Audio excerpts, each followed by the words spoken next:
nabo Nkosi sesibuyile Nkosi sesiphinde siyahlangana Nkosi lapho sihlanganyela khona sibonga Nkosi kuphuma ngale ndlela lesiphume ngayo Nkosi sangasivumela isitha Nkosi ukuthi sititile ukuthi sigciniwe sangasivumela isitha ukuthi sititile ukuthi sikhathele baba lengcwele Nkosi siyabonga ngoba siconza ukuthi kungumusa wakho kuphila kwemuntu umusa wakho uvuka kwemuntu siyabonga ke Nkosi sifikile la Nkosi siyathandaza Nkosi egameni lika Jesu kwangathi wena Nkosi ungaba uNkulunkulu Nkosi sisitakale Nkosi kusukela Nkosi elihlelweni lokuqala Nkosi sizuze Nkosi lokuthinta kuze kuyofika Nkosi evini lakho malidzilika Nkosi lidzilike lehlitweni Nkosi letithambile letitawulumeka Nkosi dikhona kusitakala Nkosi egameni lika Jesu sithandaza la ukuthi sitha Nkosi kwangathi singakhwesha Nkosi ngoba naso Nkosi sibuke emathuba uma ngabe Nkosi kuvuleke Nkosi inhlelo letifana naleti konke Nkosi kunikela kuwe ngekholo egameni lakho noma phambi kwenu umfana kaNkulunkulu umflomusha libito lami ngenkaramu ngalamanana bazalwane ngiyamthanda kakhulu Simakazi lale bantu abasha namuhla bazalwane angathi sisithelene kodwa ke mhlawumbe iPriest team yamsatana ulungisela ngathi ngicela kunayimukela bazalwane ngemazwi la 2 Corinthians chapter 12 verses 9 to 10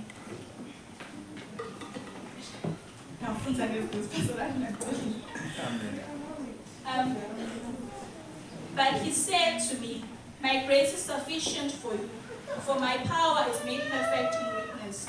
Therefore, I will boast all the more clearly about my weaknesses, so that Christ's power may rest on me.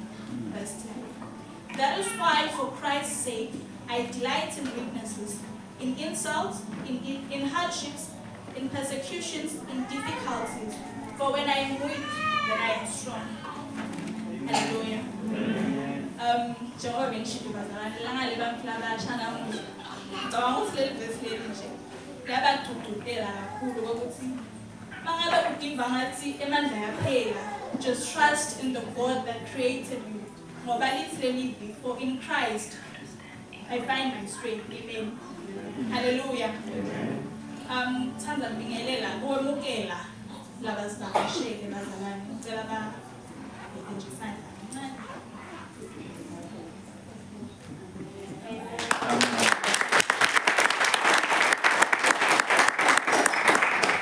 ngiyakahambi kahle bazalwane ngicela kuqala ngikuxolisa sengibingelele ibandla lonke ngingakabingeleli abantu abadala ngicela ngibingelela babe Mohammed namali ngisho khona la ngaphandle ngibingelele babejele namali ngibingelele buholi balakhaya uTikabadalo ngibingelele bobabe omake single adults banikapela abantu abasha ngibingelele na children's ministry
Amen. Ngiyacela bazalwane. Sithi nje kudebise emakhanda kancane sibone ubufakazi.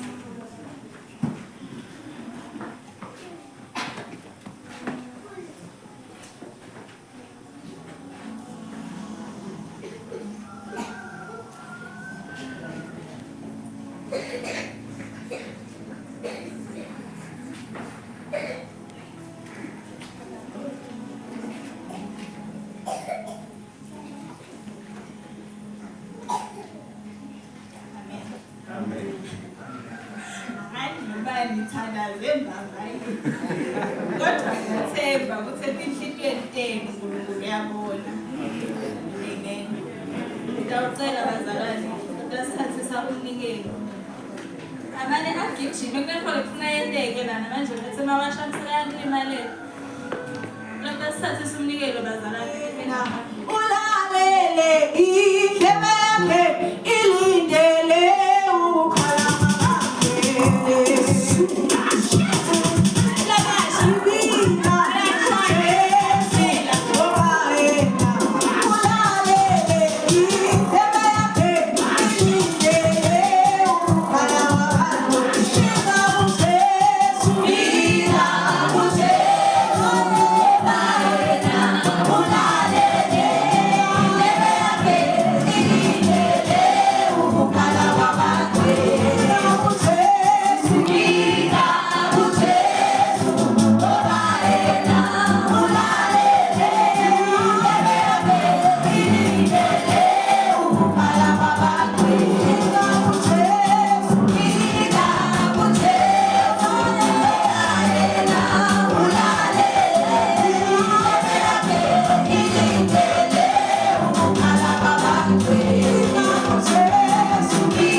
City Ebeneza,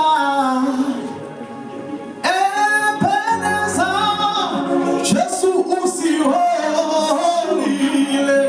Ebeneza, Ebeneza,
kwabhekana nokuthi kwawusuma salukadi yo ngesimba lobasha ngake ngaba musha but nje ngiyabudikela igama lenkosi lonke ngiyamthanda Jesu uma ehlala ephephile lamkhwanazi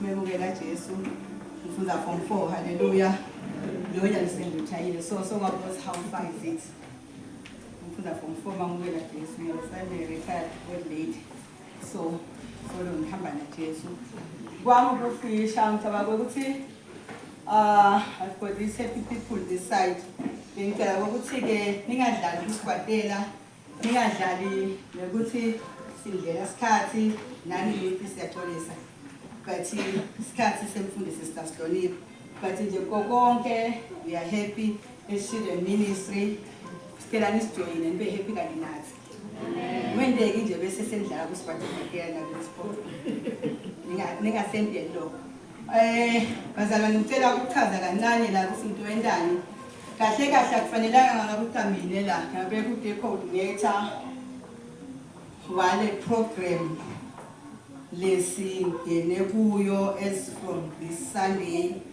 until amen ngicela kunifaka nje kancane on board so I'm not supposed to be stepping lo coordinator wethu lo la tochaza ukuthi kawendekani kusukela namhla ku children ministry hallelujah so I'm here to just to confirm bangakatholile uvangavizela sabili so ndaqala ke kunyaphala lo sila munye umphala lo mthuthu for years Lloyd ligama lakhe olubanzi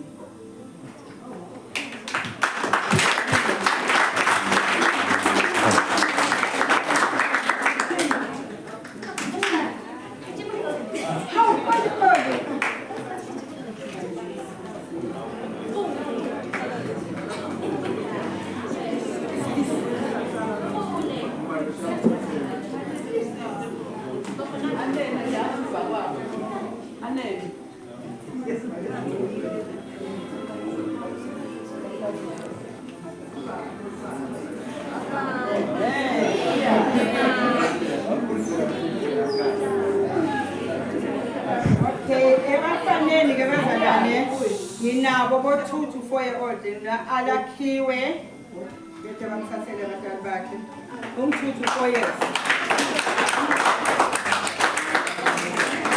kulandele Simene Nkosi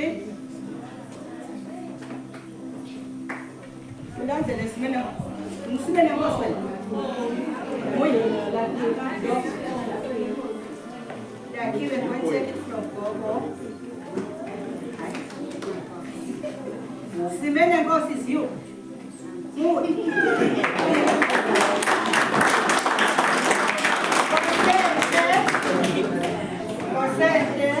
Don't find out for yourself. Bese kuna uya pha ebafaneni ngisenhlaka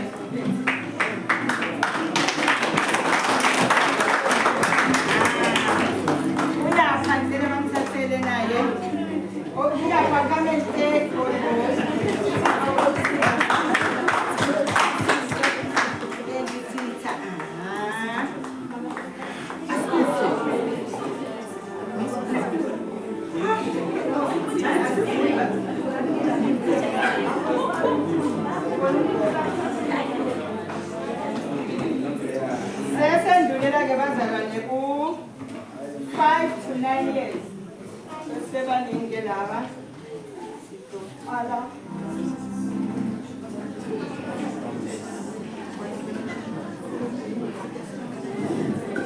Asanda sinabaphansele labo sebakwazi ukuthi babapheke. Asanda buthathe.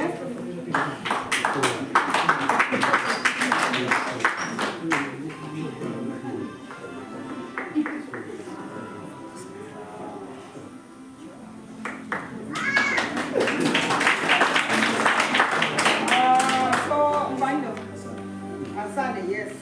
Aphiwe uzusiphe debesuthu nolwazi melokude sinezi uminathi aviwe sivikele.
Sobahle, Ngelihle, Uyisile, Njabulo, Sinengelo nakusebenza.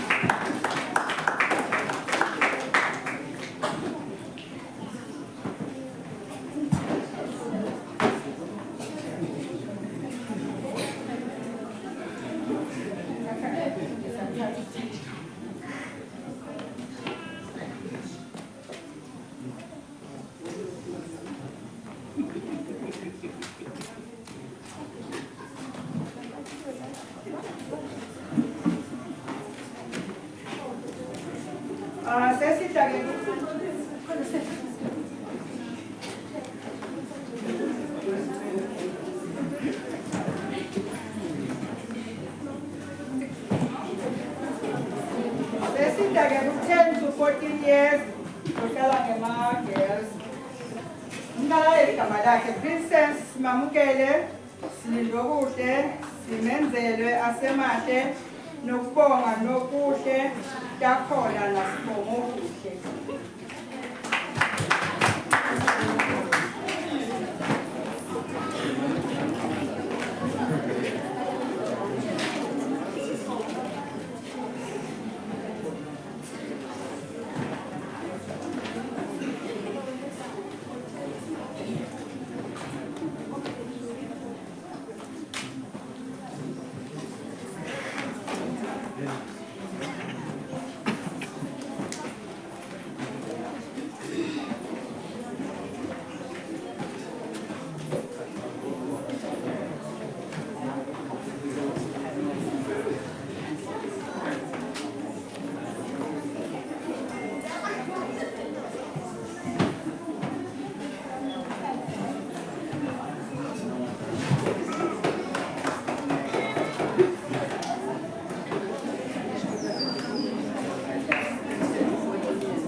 Operation Christmas Child. Kunebazalwane labangekho la. Kodwa ngeholwa uNkulunkulu baba nawo lo mthwalo ukuthi ake sihambise letindzaba letimnanzi sicale kubantwana. Uthi Kristu uvumelani bantwana betekiwe. Labantwana nabavula letipho ngibonile la ngekhathi kubhalwe Jesus loves you. Ngeke bakhohle lokho. So ke bazalwane siyanicela siyanincenga. 10 o'clock ayaqala emaklasi ngala. Nathi siyaqala. So ke bazalwane nasingabambisana kuloko. Impela by the end of the year kukhona lesakubona. losekuhlukile. Haleluya. So ke bazalwane siyambonga uNkulunkulu, ngiyacela ukuthi sibonge lo msebenzi. Bafowethu engcwele isenkosi Jesu Kristu. Lithi livi lakho simakadze umhlaba negcwala kwawo ngekwakho. Siyabonga uNkulunkulu wethu engcwele ukuthi uthinze abantu labangekho ngisho lakumakwalanga eSwatini. Wathi Nkosi abaqale na iprogram yaqala kancane. uNkulunkulu wethu engcwele seminingi iminyaka. Sibonga nje lokuthi Nkosi noma umhlaba sowula ukhona khona. Baqhubeke labazalwane batinikele Nkosi kwenda lo msebenzi. Sithi ke bafowethu engcwele bawungayimila uNkulunkulu wethu engcwele each and every box babe lichamuka babe gcwele thando lolivela kuwe. Malwele umehluko babe empilweni yalomntwana lo receiver. Wedlulele babe kule family lale libhokisi intabe likhona khona. Baba wethu engcwele babona ukuthi nembala wena uNkulunkulu wethu engcwele uyasithanza. Sesiyathandaza ke babe sithandazela le program setayi implementa kuleli bandla. Bantwana bafundza ngethando lwakho nangesipho lesiKristu Jesu. Kuthi uNkulunkulu wethu engcwele lembewu lehlanyelwako simakadze. Mayimile baba wethu engcwele kuvele sithelo sakamoya lwengcwele. Siyabonga baba wethu engcwele kubonke labafaka isandla babe kwenda lo msebenzi beyimpumelelo. Sithi uNkulunkulu wethu lophakeme chubeka baba usethwale kuze kufike ekugcineni. Sibonga babe umusa nethando lwakho lolungaka. Baba wethu engcwele kwangathi ungasita ngamunye nangamunye. Baba wethu engcwele kube imvuselelo lena Nkosi. Kuthi baba wethu engcwele kusebenza endlini yakho. Baba goes beyond just being presently physically here. Kodwa baba wethu engcwele nangaloko losibusise ngako babe kuningi lesingakwenda kuhambisa ivangeli lakho. Sithi simakathe makwenze lapho babe kuvele khona. Each and every family and individual they contributed to this program. May you bless them, Baba, and meet them at the point of their need. Siyabonga baba wethu engcwele namanje emini egameni la Jesu Kristu mfelo wethu. Amen. Hallelujah. Amen. Amen. Siyabonga bazalwane khamba size sifike la. Siyabonga bazalwane. Usibambise utekike isikhathi lesi. Ngiyacela bazalwane. Simeke inyawo lethu. Praise and worship team. Sisekele ngomculo. Sisumise ingcebo yethu la ekhaya. Idosiphangela bazalwane.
Baba wethu engcwele inhliziyo tethu sethi nangathelela kuva livi lakho. Baba wethu engcwele thulisa umoya wethu. Thulisa tinhliziyo tethu. Kweshisa baba ekhathatheka kwethu. Baba sive livi lakho. Lento umsebenzi baba lophelele etimpilweni tethu baba lithubo lonke liphele kuwe manje kuze bephakathe. Amen. Hallelujah. Hallelujah. Hallelujah. Ngibingelele bazalwane mina egameni la Jesu Kristu. Ngibusele umfundisi Jele namake. Ngibusele bonke bobabe labakhona, bomake labakhona, emasingila dance lakhona. Labasha labakhona. Events ndawuva. Yabona manje. Labasha labakhona. Hallelujah. Nabonge. Ngusele Children's Ministry. Children's Ministry. Hallelujah. Ungathi ungcono lo amen. Labasha. Children's Ministry.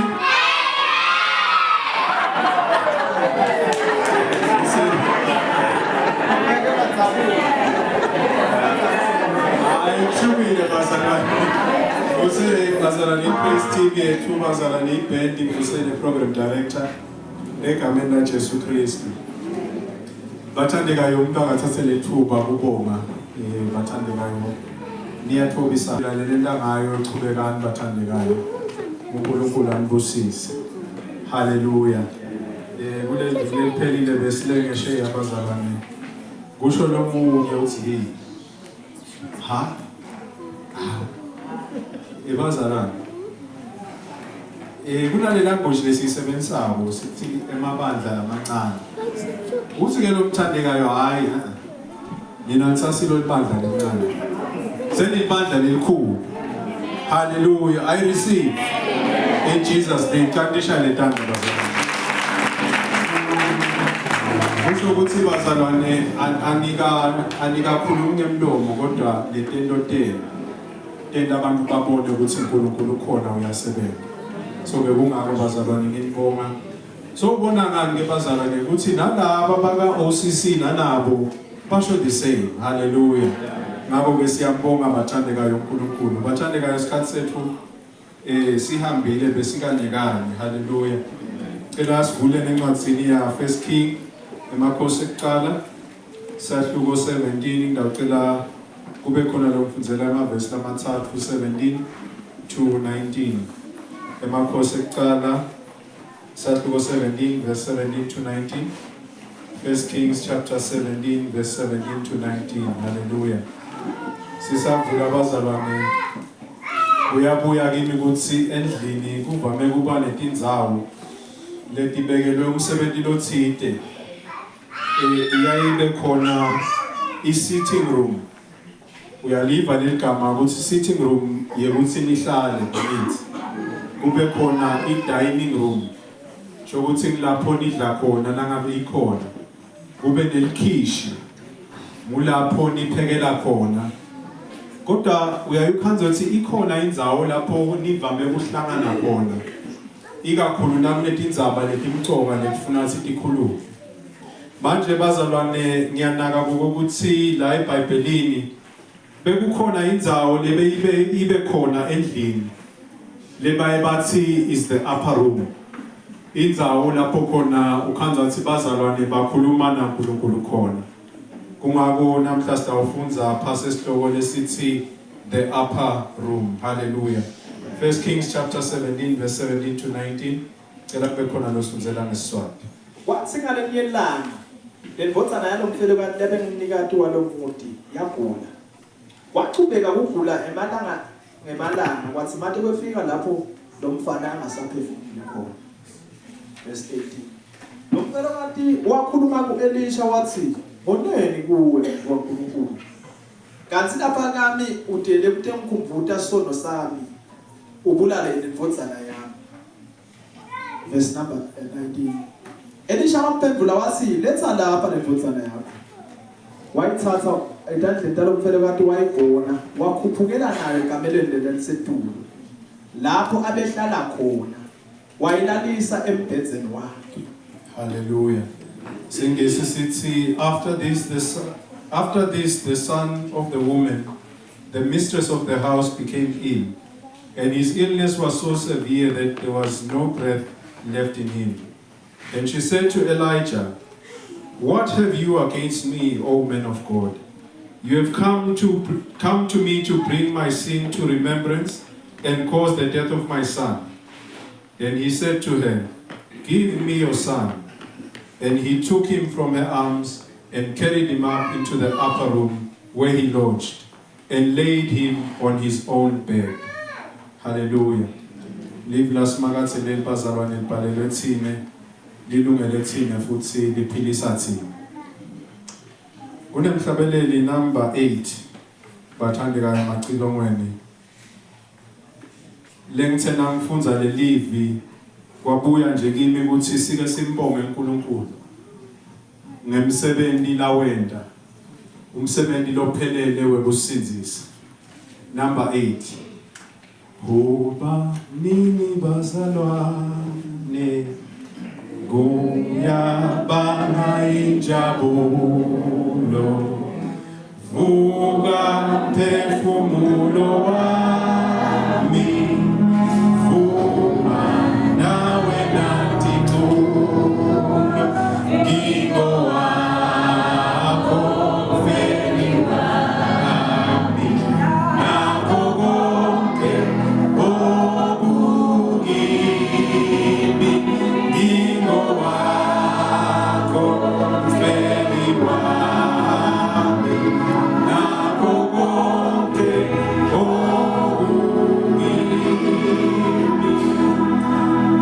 Ifanele ukudunyiswa Yonimfane asihlenga Sahlawulelwa igazi layo Yebo nalo esithenga Ngingo wakho mfeli wami Nakho konke okukimi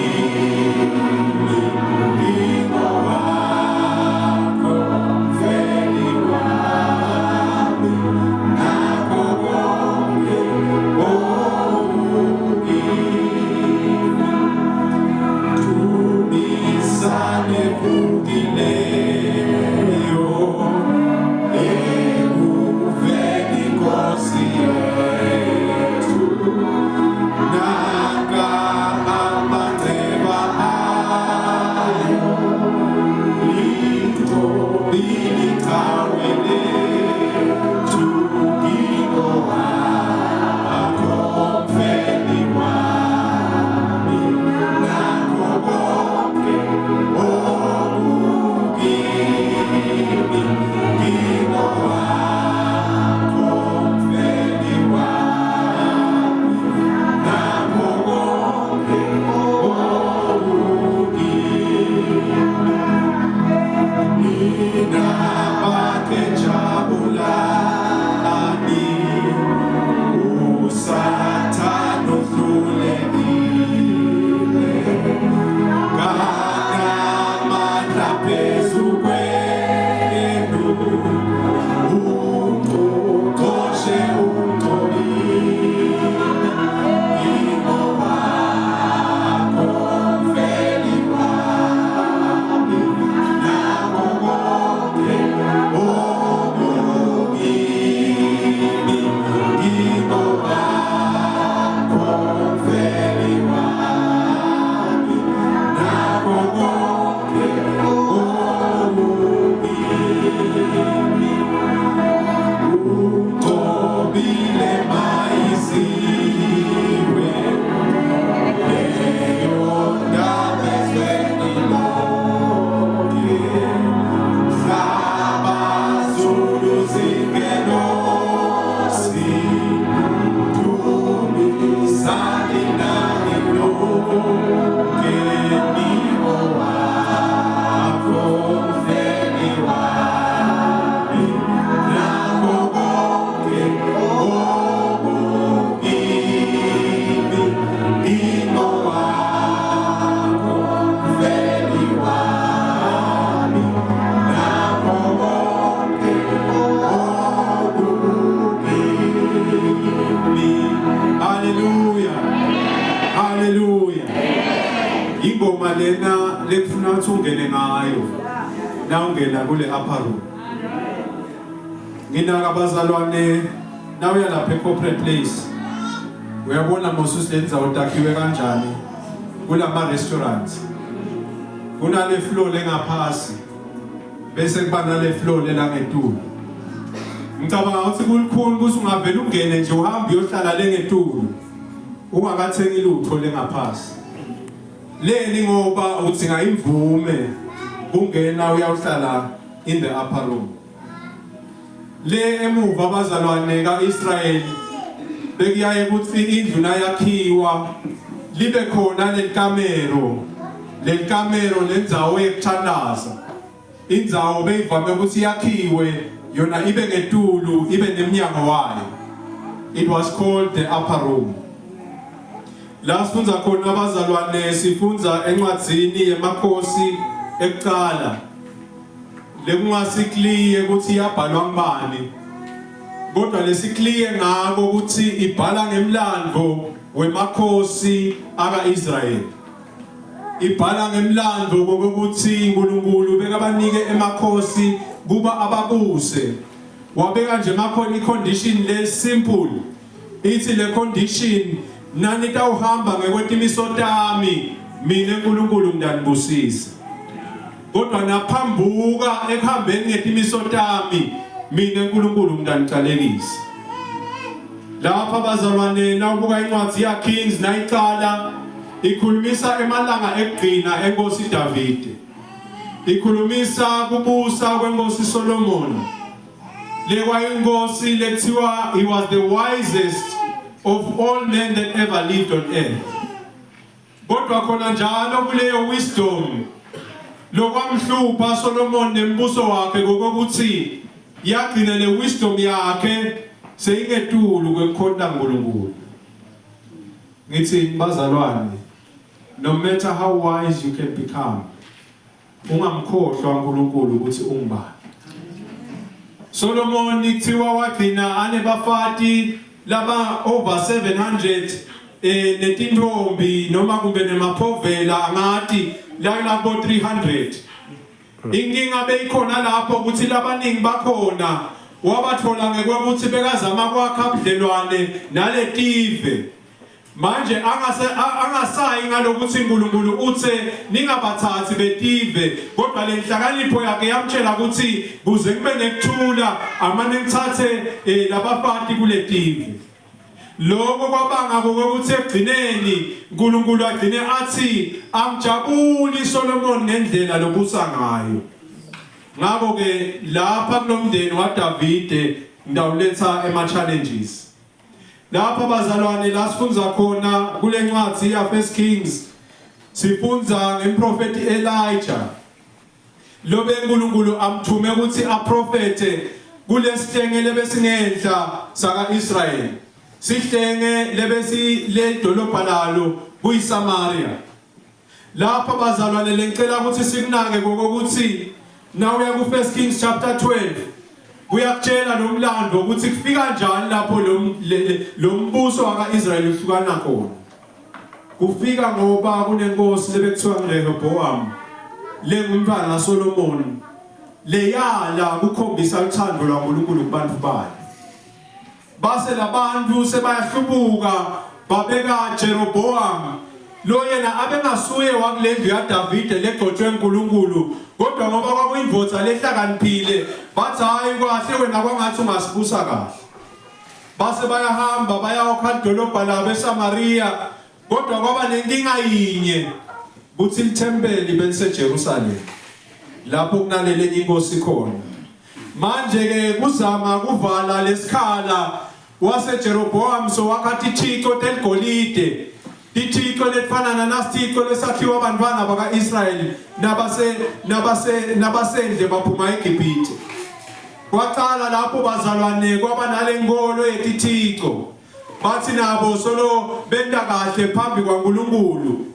Kwahamba lesimo, each and every king leyalandzela lesimo saya ngekuya saba worse and worse and worse. Kwafika lapho khona sekunenkosi Ahab.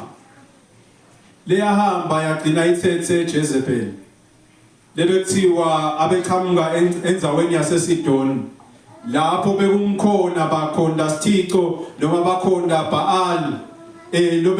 Bethiwa lapha lo Baal idol bebathemba ukuthi le idol lena i-idol leletha imvula, lena i-idol leletha nefertility. So ke bazalwane kwafika lapho khona kulesive saka-Israyeli sebamhlubuke uNkulunkulu ngangokuba lithi le Bible kwefika lapho uNkulunkulu angasajabuli ngawo.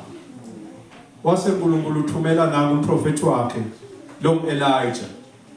Umsebenzi waElijah bowulula ukuthi uNkulunkulu bekafuna ukumsebenzisa ukukhombisa labantwana bakaIsrael ukuthi nguye kuphela uNkulunkulu.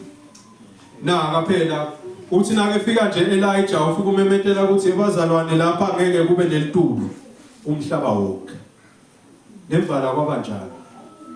La ngani ilitulu mhlaba hayi phela lapha enzaweni lapha lithi leBhayibheli mhlaba wonke le malitulu. Ngenxa yokuthi sikhulume Elijah uthunywe ubani? Uthunywe uNkulunkulu. Uyazibetela James nakabhala lapha encwadzini yaJakobe sahluko 5 verse 17 to 18 uthi kwaphela 3.5 years lingani mhlaba wonke. Kodwa khona lapho uNkulunkulu wawabheda imandla akhe ngoba uthi uNkulunkulu Elijah suka lapha uhamba uyohlala lapha emgedzeni celeni kwemfula lapho utawuthola imali khona. Lithi leBhayibheli lakahle lapho Elijah ngoba Elijah bemlalela uNkulunkulu kuthiwa kudla kwakhe kwakulethwa amawabayi. Emawabayi ngesingisi lithi ma-ravens. Kudla kwakhe kwakulethwa amawabayi. Amawabayi nawubuyela encwadzini yaLeviticus bekuthiwa itilwane leto letingcolile. Kodwa uNkulunkulu ngoba bekafuna ukukhombisa amandla akhe usebenzisa sona lesilwane lesinganakeki. Uveta ukuthi Elijah ngoba nguthumile mina ngiyakunakekela. Lithi leBhayibheli asehleli lapho Elijah alethelwa kudla kulamawabayi woma umfula. Wazothi uNkulunkulu okay-ke Elijah nyalo salusukuma ke nyalo uyenzaweni yase Zarephath enzaweni yase Sidoni. Nginaka ukuthi bazalwane lela kathi uNkulunkulu akaye khona Elijah ngulela kusuka khona Jezebel. So lo uNkulunkulu ukhombisa ukuthi cha mina angihambi ngale nqubo yenu mina ngiNkulunkulu. Uthi khona Elijah utawukhanza umfelokadi nguye loya ukupha kudla tize tibuye timvula 3.5 years. Lithi leBhayibheli nakafika khona vele wathi nakafika nje angene masangweni nale dolobha wakhanza lo mfelokadi athoda. Ufika uthi cela ungiphe manje. Lithi lo maka sasukuma uthi empeleni ngicela ungendele nesinkwa sekudla.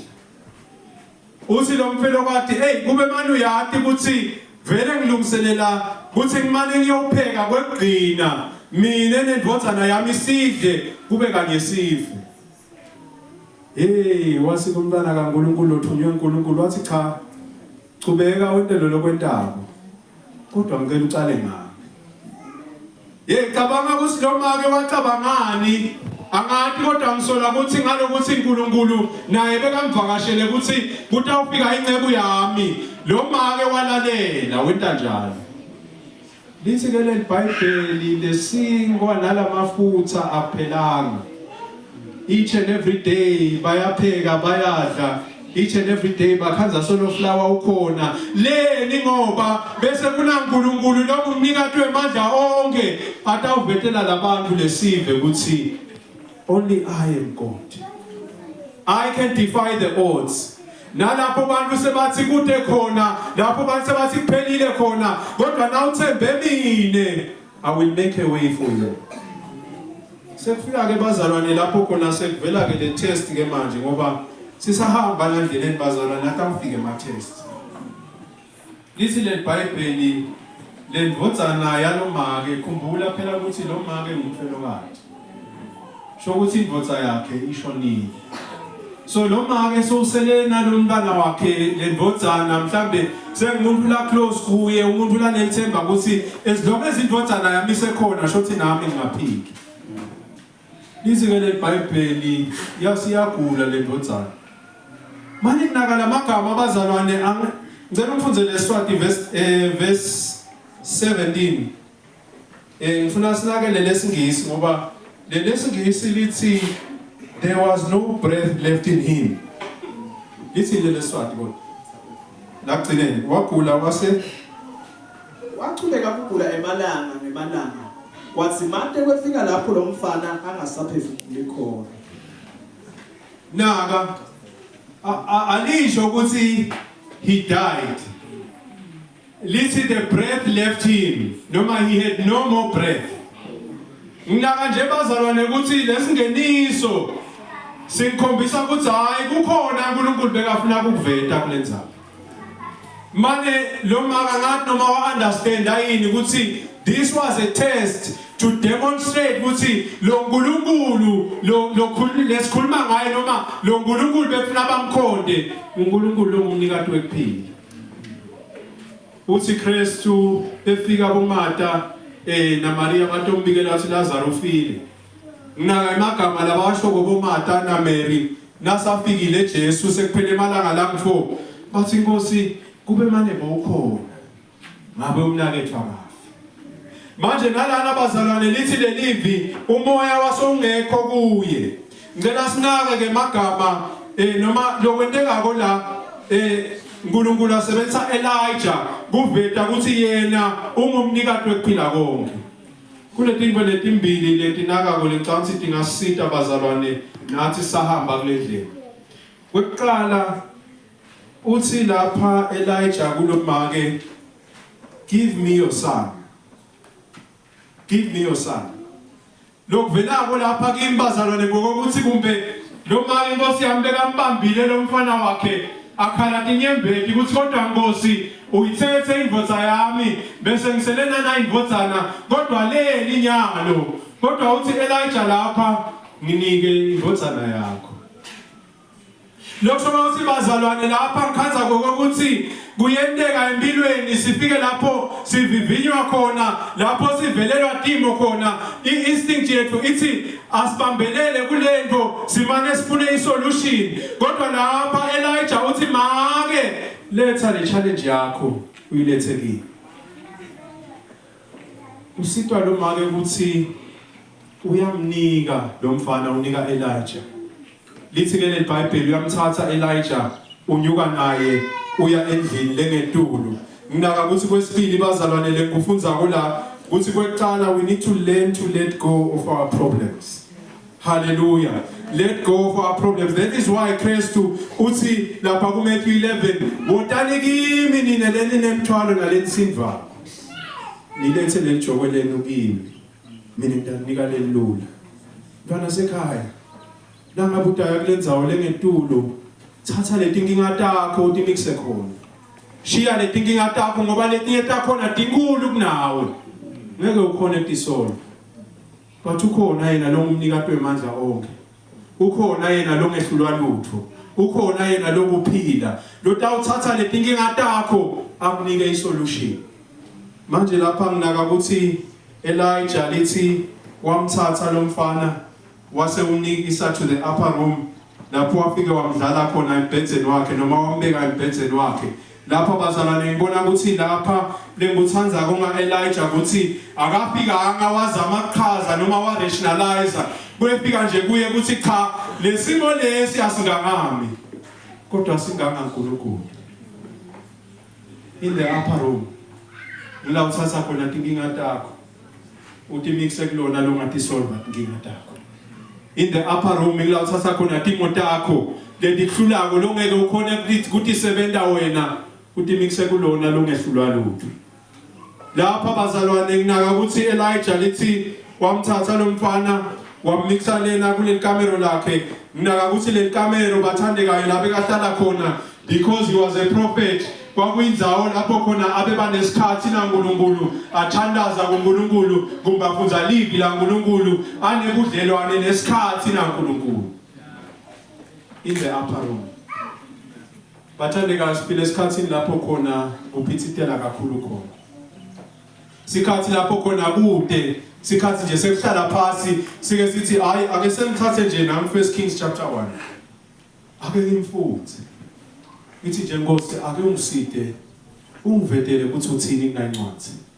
Sithole nje isikhathi nemzuzu lapho khona starting ngekufunza, ngekumeditate ngale livi bese siyakhuleka kuNkulunkulu. Manje nginaka ukuthi lapha Elijah by default ubuka lenkinga le challenge la ngeke ayikhone kuyisotha kodwa ngoba uyamati uNkulunkulu lokho nakusolva tonke izinto. Uthatha lenkinga yalo make unyuka nayo uya in the upper room. Manje umuntu lapho bazalwane uthi ngubani Elijah. Kanti Elijah le ndlela lababhala ngayo ine mystery ekhathi. Naka akushiwo ukuthi Elijah umntwana bani. Akushiwo sitshelwa ngebackground yakhe. Go lesikutshela wona nje ukuthi Elijah bekuyindvodza yaseTishbe. That is all. Indvodza yaseTishbe. eTishbe enzaweni yakaGilead. Manje sengibizwe ukuthi kodwa kaGilead konke bani kaGilead? Khumbula indzaba yeBalsam labuphi la kaGilead. KaGilead ngilapho khona naDavid bekusina sekuqaleke tindvo khona. Anyuke letintsabeni tabuphi kaGilead. Angathi bekwente kani kaGilead. Kodwa lesithola ukuthi Elijah bekawase Tishbe enzaweni yakaGilead. Kodwa nakule nguthanza kwa Elijah.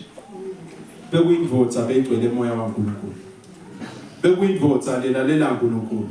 Bekuyindvodza liyavuma kusetshenziswa uNkulunkulu. Yebazalwane at this time lendlela simo bese sikabi ngayo kaIsrael. Naw ngabe ufikile wakhuluma iqiniso. Bohisa ukuthi bakubulale. Publicly because lento bokhuluma ngayo bebangasayifuni. Kodwa le ndvodza yacunga sibinzi yahamba yamemetela ukuthi kuyaba bede imvula kulenzayo. Ngoba uNkulunkulu asafuna ukukhombisa amandla akhe. So ngilendvodza Elijah.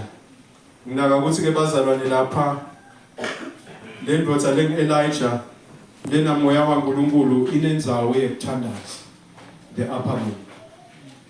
Now buka lenza by upper room bazalwane utawukhumbula ukuthi nangesikhathi sa Elisha. Na Elisha naye wefika endlini kalomake lomshunami. Wagcine lo maka abonile ukuthi hayikhona le ncebo yaNkulunkulu asiyakhele ikamero libe ngekuphi in the upper room. Na uqhubeka yencwadi yaDaniela uthi lapha chapter 6 sesiphumile lesinqumo ukuthi loyo longeka khonde lesithixo saseBabylon uyawunqunywa lithi wanyuka waya kuphi in the upper room wayothandaza.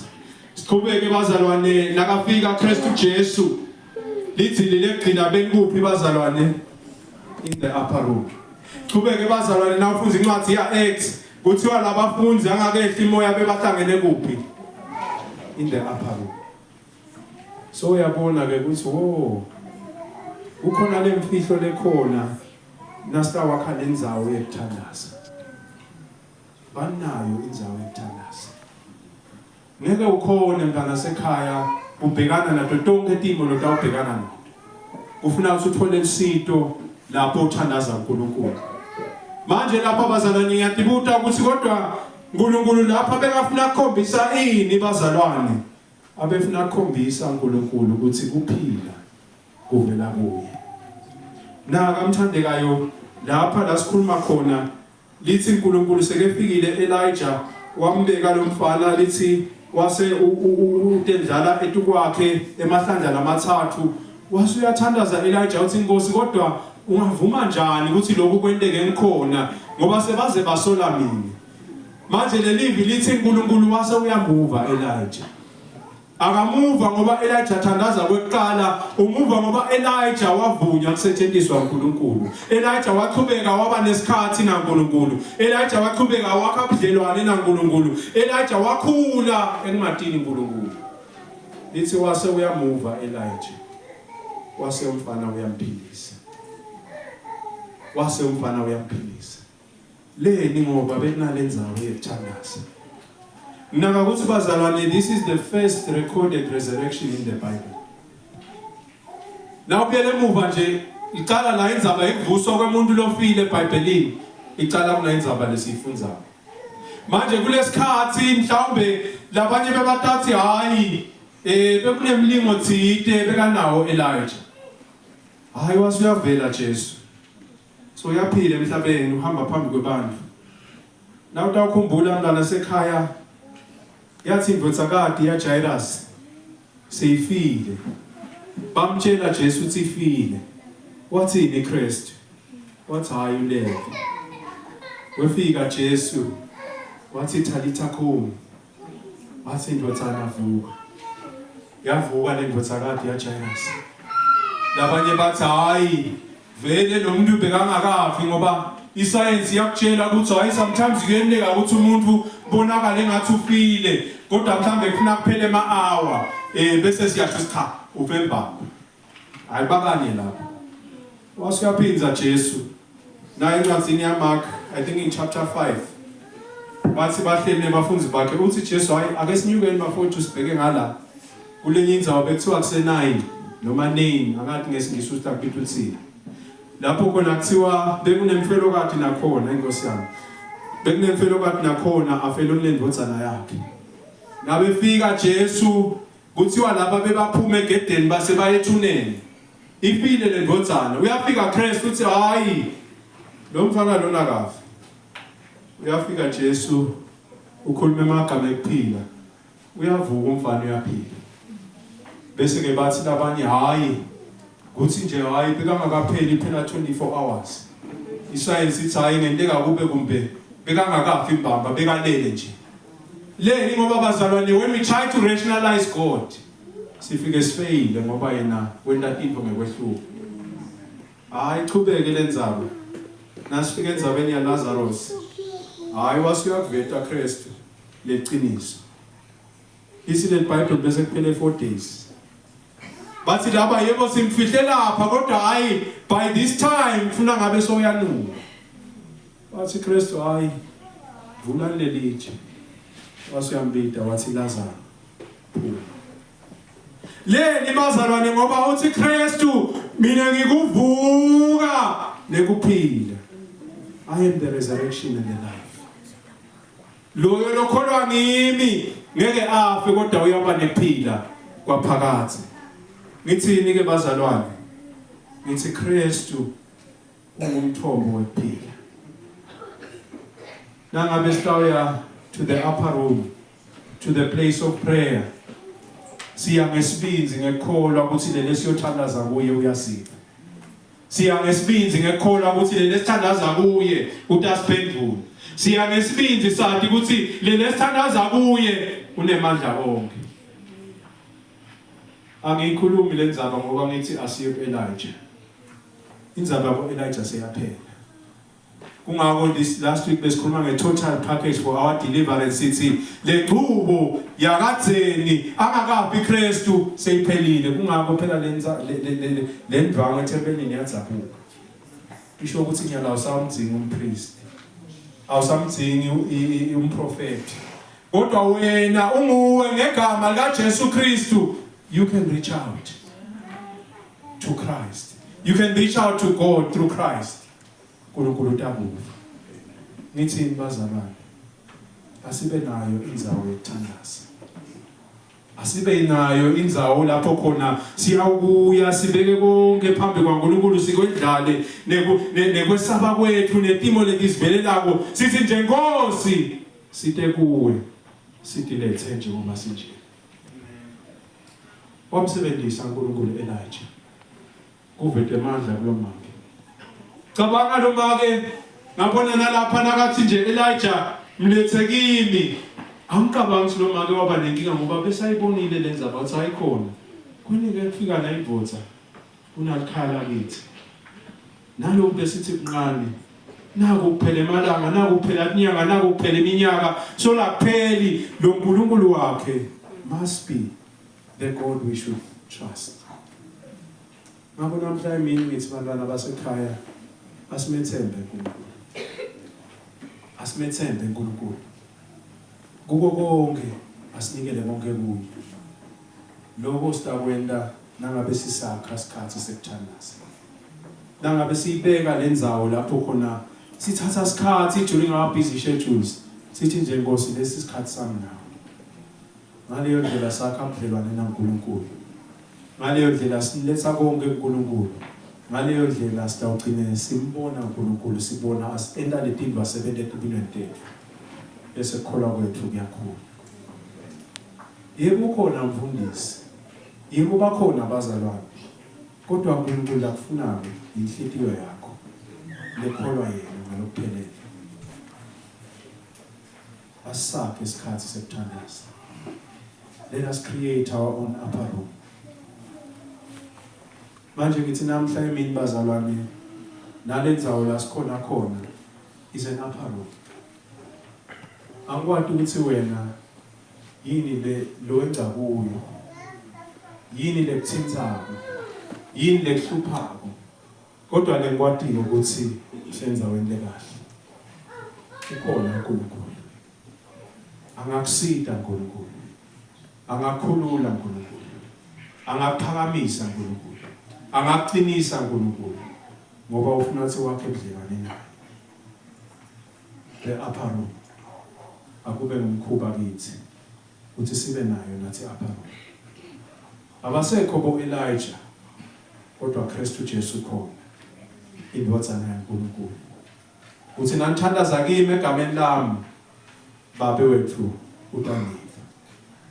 Ngakho ke asibenale themba uthi lesiletha kuye ngekholwa utasiva. uKristu Jesu igama lakhe. Wafa esiphambanweni.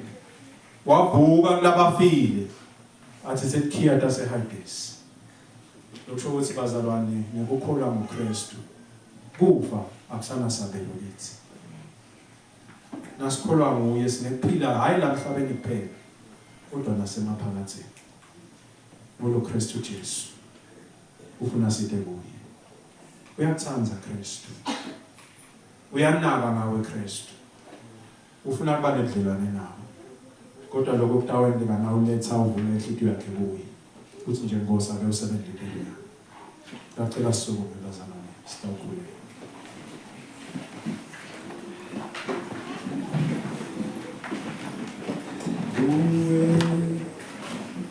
Baba,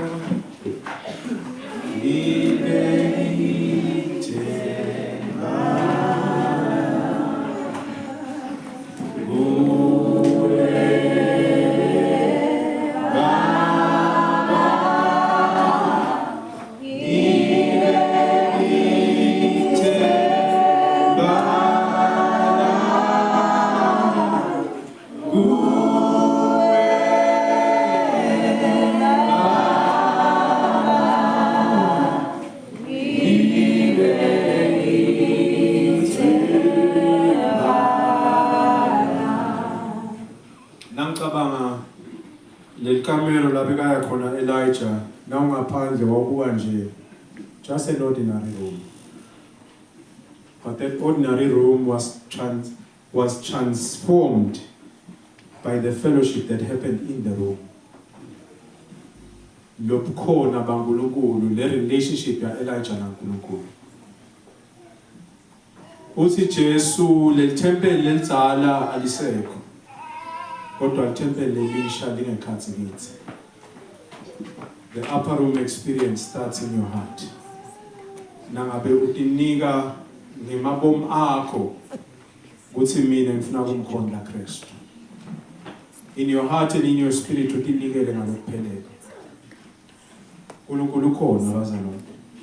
uNkulunkulu nathi. uNkulunkulu uyabuva. uNkulunkulu uyabona.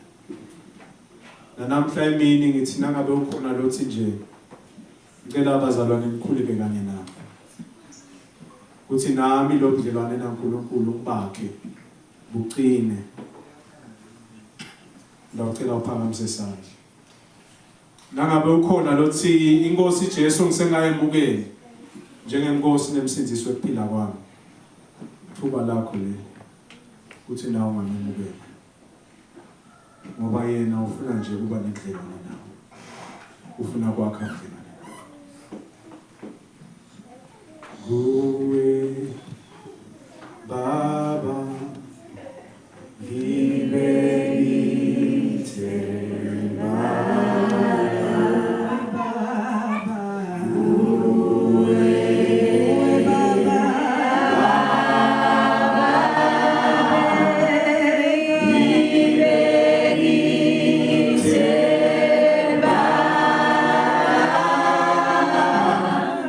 Uwe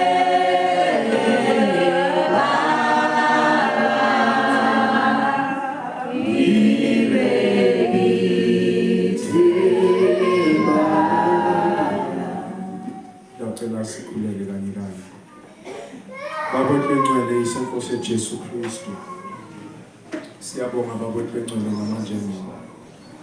Sibonga baba ukuthi wena uNkulunkulu ungetulu kwabo konke engatwe amandla wonke. Ithixo tikhona yebo. Ithixo baba tiyabadida abantu yebo. Kodwa munye kuphela uNkulunkulu lo ngumnikati wemandla onke. Nguwe uNkulunkulu wethu engcwele. Siyabonga baba wethu engcwele ukuthi ungibaba. Iziko tethu baba uyatata ngamunye nangamunye. Siyabonga baba ukuthi uyingodzana leKristu Jesu. Lenda umsebenzi lophelele esiphambanweni. Ufela tonke tono tethu baba. Kuthi ngengati yakhe baba wethu engcwele thina siyathethelelwa tono tethu. Bese ngeligama lakhe baba siba nemandla Nkosi lavela kuwe ekubhekana nekunqoba nekudibana nato tonke timo. Siyabonga baba ukuthi ngamoyelo engcwele sinemsiti baba lohamba nathi lohlala nathi mihla nemalanga. Losinxuselayo kuwe simakathe nanoma ngabe baba sithandaza sinemalini kodwa yena baba lobona ejuleni kwehlitiyo uyayicondzisa baba inkulumo yethu ayibeke baba njengoba injalo kuwe. Sithi baba wethu engcwele siyabonga namanje emini baba ekukhunjudwa ukuthi kufuna sakhe isikhathi sekuthandaza. Sibonga baba ukuthi wena uNkulunkulu wethu engcwele uyawathi konke ubona konke. Ngamunye nangamunye baba sesiyadiletha phambi kwakho. Sithi baba wethu engcwele dala impilo letsha kithi. Impilo baba leletha ndumo kuwe. uNkulunkulu wethu engcwele akhathalekile ukuthi sesikhona emalanga amangakhi. Kodwa babe nasaphila emhlabeni shothi umsebenzi wakhe empilweni tethu sengapheli. Baba wethu engcwele namanje emini siyabonga baba ekuthola lethuba lekuhlangana baba wethu engcwele sikhona esikanye kanye sivele ivi lakho sesithandaza simakathe ukuthi sisaphuma baba wethu engcwele. Qhubeka baba usihole, qhubeka baba usivikele, qhubeka baba usigcine, qhubeka baba usiphilise, qhubeka baba usiphakamise, qhubeka baba usisebenzise. Ludumo lonke simakathe luye kuwe. Sesiyathandaza uNkulunkulu wethu engcwele baba enalibandla lakho. Bakhona abantwana bakho Nkosi abaphathekile emtimbeni. Sithi baba ngegama likaJesu Kristu sithandazela kuphiliswa kwabo uNkulunkulu wethu engcwele ngegama likaJesu Kristu.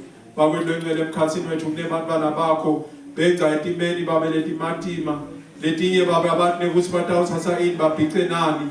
Kodwa babe namhla emini babe siyabaletha phambi kwesihlalo sakho sebukhosi. Sithi uNkulunkulu wethu engcwele bakhulu lesimakathe bavikele uNkulunkulu wethu engcwele bahole esimakathe through the valleys that they are going through. uNkulunkulu wethu engcwele kunebantwana bakho Nkosi laba bathe bayabuka ukuthi ngabe impilo yami ibhekaphi. Baba wethu engcwele sithi wena khanyisa simakathe indlela lefuna ukuthi sihambe ngayo. uNkulunkulu wethu engcwele singaphambuki kuwe. Baba wethu engcwele umhlaba uyasinika ama-options ukuthi nalokhu besingakwenza ukuze kutawuvuleka iminyango. Kodwa baba wethu engcwele namhla emini babe sithandazela iminyango levulwa nguwe simakathe. Ngoba nayivulwe nguwe babe ngeke ivalwe umuntu. Nayivulwe nguwe babe ngeke kube neliphunga. Nayivulwe nguwe simakathe indlela leyayimbili, indlela lephakeme, indlela lesingeke sishintshe kuyo, indlela letawuletha ndumo kuwe. Sithi simakathe siyathandazana namhla emini egameni laJesu Kristu. Sithandaza nebantwana bakho Nkosi ngamunye nangamunye. Meet each and every one babe at the point of our need. uNkulunkulu wethu engcwele usihole babe imihla nemalanga. Sithandazela babe ama-families lakhona la emini ngegama likaJesu Kristu. Qinisa babe imindeni yethu uNkulunkulu wethu engcwele kube indzawo lapho khona libandla licala khona. Naba abantwana Nkosi usibusisile ngawo uNkulunkulu wethu engcwele nathi tipho babe labatholile endlini yakho. Matibe babe i-catalyst baba wethu engcwele ukuthi babone ukuthi nembala uNkulunkulu ukhona futhi uNkulunkulu uyabathanda. Sithandazela onke ama-couples babe lakhona endlini ngegama likaJesu Kristu. Esikhathini lapho khona sitha babe singafuni ukuthi ama-couples ahlale kanye kanye.